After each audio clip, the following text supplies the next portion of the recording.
Judaism and atheism. Well, what does it have to do with atheism? Well, there was a conservative rabbi several years ago who declared that the Exodus never happened. And since the Exodus never happened, according to him, we should stop being Jewish. Why be Jewish if the Exodus never happened, if the Torah was never given? And in truth, my friends, my Jewish friends, your rabbis, for the most part, don't believe it. Oh, they really, they teach. Most of them don't believe it. Those who do are traditionalists who believe in the power of the Torah, and some or other have this love and this magic attraction toward the process of study of Torah and believing in the divinity of the Torah without understanding or knowing or believing that the Torah was given at a certain point in time over 3,300 years ago. The reason why I say this is because part of the curricula in the old schools, the old rabbinical schools, was that they had to go to college and they had to study Bible criticism. And they all were affected by Wellhausen. Wellhausen was the father of the school of biblical criticism, claiming that the stories in the Torah are fabrications. And if the stories in the Torah are fabrications, then guess what? Judaism is a fabrication. No, Judaism is real. Well, what is Judaism? The belief in one God. Prove it. Maybe the God's name is not the name that we call him. And if it's a universal God, why be Jewish? Call yourself a universalist. And I'll address that at another time. But I want to say the following. We come to the point where either something is or it isn't. It's either pregnant or not pregnant. Either God created this world or God did not create the world. Either the Jewish people were in Egypt or were not in Egypt. We can't say they weren't in Egypt or we believe that or we have a tradition about that. Traditions don't mean anything unless they have a source in fact. You know, I once came into a Hebrew school and I talked about the splitting of the Red Sea.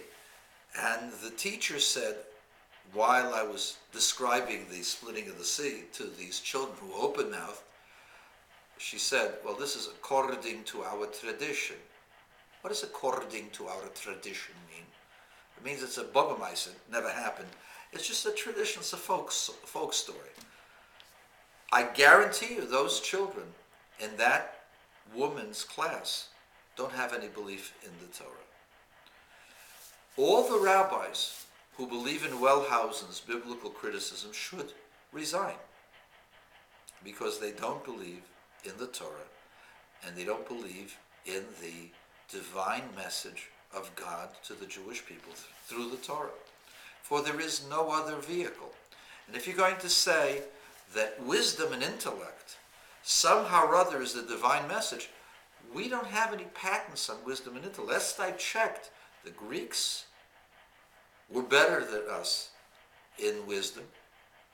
So were the later Arabs, the Arabs of the Middle East. They had the greatest culture till Genghis Khan got rid of the University of Baghdad. We don't have anything over the Royal Society of Science that was started by Sir Isaac Newton in the 17th century. What do Jews have over anyone? Nothing. In intellect. Well, Jews are smarter. Well, we're smarter because we cultivated those smarts. But why are Jews smarter? We had no other option. We had to be smarter. That was how we survived. We're starting to become stupider because we don't have to survive anymore in America. Other groups are becoming smarter than us. They outdo us in every test. That's not what makes us as a nation, being smart. What makes us as a nation is the fact that God spoke to us. And if God didn't speak to us at Sinai, God didn't take us out of Egypt, then we ain't the chosen people. It's either or. You have to make a decision. So let me tell you a little bit. There's a book called The Riddle of the Exodus by James A. Long. I was looking for it, found it. James Long postulates the following, but the problem with James Long is that his book is filled with holes. And I'm not going to fill in the holes, but I'll tell you what his postulation is. He went looking for the Pharaoh of the Exodus and found him, but he found him about 900 years before the Seder Olam, before our accepted date of the Exodus. Guy's name is Pepi II. Pepi II was a pharaoh who was pharaoh for a very long time. How long? 94 years. What's so special about 94 years? Well, 94 years is exactly the length of the bondage in Egypt. So Pepi II is the pharaoh of the Exodus. No, Pepi II is not the pharaoh of the Exodus.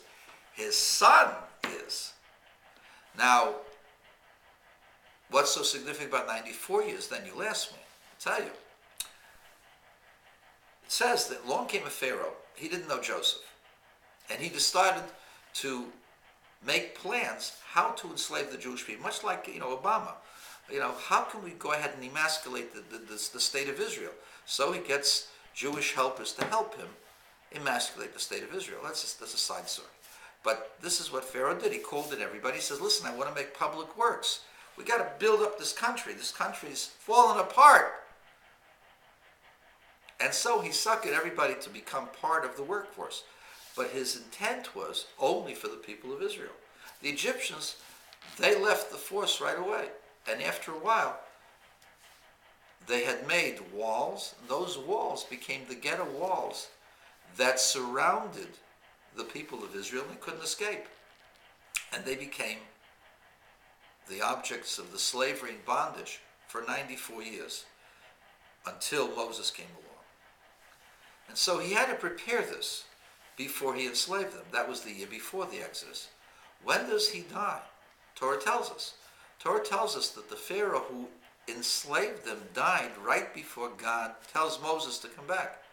Moses takes a year to get the Israelites out. So therefore, the Pharaoh was Pharaoh for a year before the bondage, 93 years of the bondage for a total of 94 years.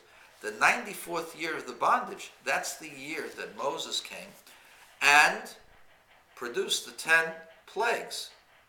So they ask me, well, Pepi was part of the 6th century, the 6th dynasty of Egypt, rather. And that's about more than 2 millennia ago, 2,000 years before the Common Era, which is about 4,000 years ago. We say that the Exodus took place 3,322 years ago.